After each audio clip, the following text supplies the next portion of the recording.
தியானத்திற்காக தேவன் நமக்கு தந்த வேத வசனம் 50வது சங்கீதம் 15வது வசனம். ஆபத்து காலத்தில் என்னை நோக்கி கூப்பிடு, நான் உன்னை விடுவிப்பேன், நீ என்னை மகிமைப்படுத்துவாய். கிறிஸ்துவுக்குள் பிரியமானவர்களே, ஒரு துன்பம், கஷ்டம், பிரச்சனை ஏதாவது நமக்கு வரும்போது உடனே நமக்கு யாரிடமாவது அதை ஷேர் பண்ண வேண்டும் என்று தோன்றும். ஆனால் பெரும்பான்மையான மனிதர்கள் நீங்கள் அழும்போது உங்களோடு அழுகிற மாதிரி அழுதுவிட்டு கிண்டல் செய்வார்கள். இவனுக்கு இது வேணும், இவளுக்கு இது வேணும் என்று கேலி செய்வார்கள். நீங்கள் சந்தோஷமாக இருப்பதை அவர்களால் பொறுத்து கொள்ள முடியாது, பொறாமைப்படுவார்கள். கஷ்டத்தின் போது, ஒரு துன்பத்தின் போது, ஆபத்தின் போது, ஒரு பிரச்சனையின் மத்தியில் நீங்கள் செய்ய வேண்டியது எல்லாம் தேவனை நோக்கி கூப்பிடுவதுதான். அவர் மாத்திரம்தான் உங்களை விடுவிக்க வல்லவராக இருக்கிறார்.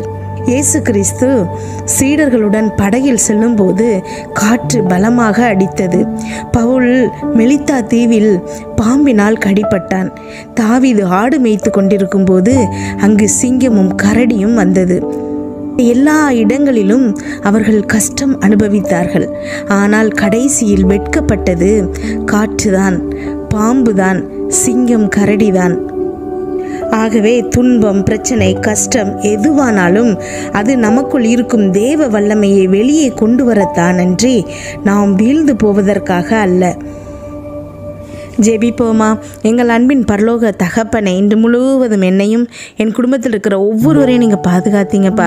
உண்மை நன்றியோடு துதிக்கிறோம், ஸ்தோத்தரிக்கிறோம். இந்த இரவு வேளையில் எங்களுக்காக நீங்கள் தந்த வசனத்திற்கு நன்றி ஏசப்பா. நீங்கள் எங்களோடு இருக்கீங்க, எங்களை பாதுகாக்கிறீங்க. என்னோடு ஜெபித்து கொண்டிருக்கும் ஒவ்வொரு பிள்ளைகளையும் உங்கள் கரத்தில் கொடுக்குறோம்ப்பா.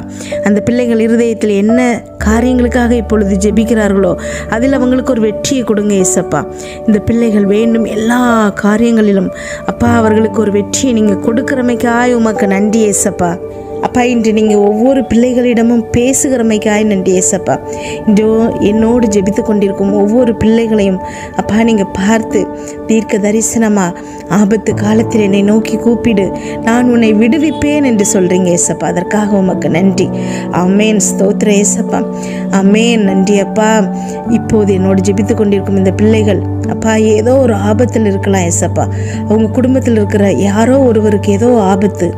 ஆமேன், அந்த ஆபத்திலிருந்து இன்று நீங்கள் அவர்களை விடுதலை செய்கிறமைக்காய் நன்றி ஏசப்பா, விடுவிக்கிறமைக்காய் நன்றி ஏசப்பா. எங்கள் ஆபத்து காலத்தில் நாங்கள் உண்மை நோக்கி கூப்பிடணும் ஏசப்பா. ஆமேன், ஸ்தோத்திர ஏசப்பா. ஆமேன், இன்று நீங்கள் விடுதலையை குறித்து வைத்திருக்கீங்க ஏசப்பா, முன்குறித்து வைத்திருக்கீங்க ஏசப்பா.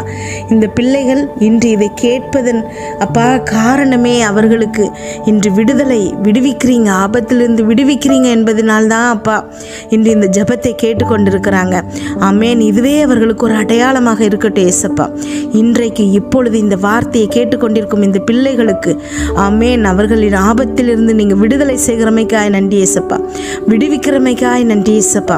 இனி அவங்க அப்பா இன்று கண்ட எகிப்தியனை இனி அவங்க வாழ்க்கையில் பார்க்க போவதில்லை ஏசப்பா. இந்த கஷ்டம் இனி அவங்களுக்கு வரப்போவதில்லைன்னு சொல்கிறீங்க ஏசப்பா.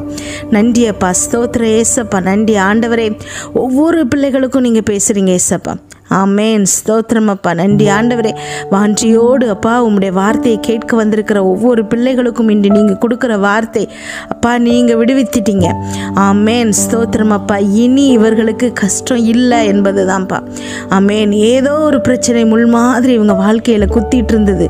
அந்த பிரச்சனையிலிருந்து முழுவதுமாக இவர்கள் விடுவிக்கப்பட்டிருக்கிறமைக்காய் நன்றி ஏசப்பா. ஸ்தோத்திரம் அப்பா, ஸ்தோத்திரம். நன்றி ஆண்டவரே. அப்பா எதையுமே நாங்கள் தனியாக சந்திப்பதில்லை என்ற நினைவு எங்களுக்கு வந்த போதே போதும் ஏசப்பா. ஸ்தோத்திர ஏசப்பா. ஆமேன், அந்த நினைவே அப்பா எங்களை எல்லா ஆபத்திலிருந்து விடுவிக்கும் ஏசப்பா. நீங்கள் எங்கள் கூட இருக்கீங்க அப்படிங்கிற நினைவு ஒன்று போதும் ஏசப்பா. எந்த சூழ்நிலையும் நாங்கள் தனியாக ஃபேஸ் பண்ணுறதில்ல ஏசப்பா. எல்லா நேரங்களிலும் அப்பா எங்களை விட்டு விலகாத நீங்கள் எங்கள் கூட இருக்கிறீங்கப்பா. அதற்காக உமக்கு நன்றி. ஆமேன், ஸ்தோத்திரம் ஏசப்பா. எங்களை எல்லா பிரச்சனைகளிலிருந்து தப்புவிக்கிறீங்க ஏசப்பா. ஆமேன், உம்முடைய நாம மகிமைப்படும்படிக்கு அப்பா உமக்கு சாட்சியாக நாங்களை வாழ்றமைக்காய் உமக்கு நன்றி ஏசப்பா. எங்களை தெரிந்தெடுத்திருக்கமைக்காய் நன்றி ஏசப்பா. தாயின் கருவில் இருக்கும்போதே எங்களை தெரிந்தெடுத்திருக்கிறமைக்காய் நன்றி ஏசப்பா. ஸ்தோத்திரம் ஏசப்பா. ஆமென். தொடர்ந்து எங்களை வழி நடத்துங்கப்பா. இன்று இரவு நாங்கள் தூங்கும்போது எங்களுக்கு சுகமான நித்திரை கொடுங்க, நல்ல சொப்பனங்களை கொடுங்கப்பா. வீட்டை சுற்றும் தூதர்களை வைங்க ஏசப்பா. உடைய ரத்தத்தை தெளிக்கிறோம்ப்பா. அதிலிருந்து புறப்படுகிற வல்லமை எல்லா தீங்கு, பொல்லாப்பு, பொறாமை, எரிச்சல், கெட்ட ஆவிகள், பில்லி, சூனியம், மந்திரம், செய்வினை, பாவம், சாபம், நோய், விபத்து எல்லாவற்றிலிருந்தும் எங்களை விலக்கி பாதுகாப்பதாக.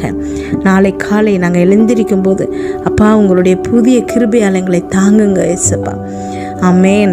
அப்பா, என்னோடு ஜெபித்து கொண்டிருக்கும் ஒவ்வொரு பிள்ளைகளின் இருதயத்தையும் உங்களுடைய கிருபையினாலும் சமாதானத்தினாலும் பலப்படுத்துங்கப்பா. இயேசு கிறிஸ்துவின் மூலம் ஜெபம் கேளும் நல்ல பிதாவே. ஆமென். இயேசுவே உம்முடைய இரத்தத்தில் வல்லமை உள்ளது. இயேசுவே உம்முடைய இரத்தத்தில் மகிமை உள்ளது. இயேசுவே உம்முடைய இரத்தத்தில் வல்லமை உள்ளது. இயேசுவே உம்முடைய இரத்தத்தில் மகிமை உள்ளது. உங்க இரத்தம்தான் என் பாவம் கழுவும். உங்க இரத்தம்தான் என்னை நீதிமானாக்கும். உங்க இரத்தம்தான் என் பாவம் கழுவும். உங்க இரத்தம்தான் என்னை நீதிமானாக்கும். இயேசுவே உம்முடைய இரத்தத்தில் வல்லமை உள்ளது. இயேசுவே உம்முடைய இரத்தத்தில்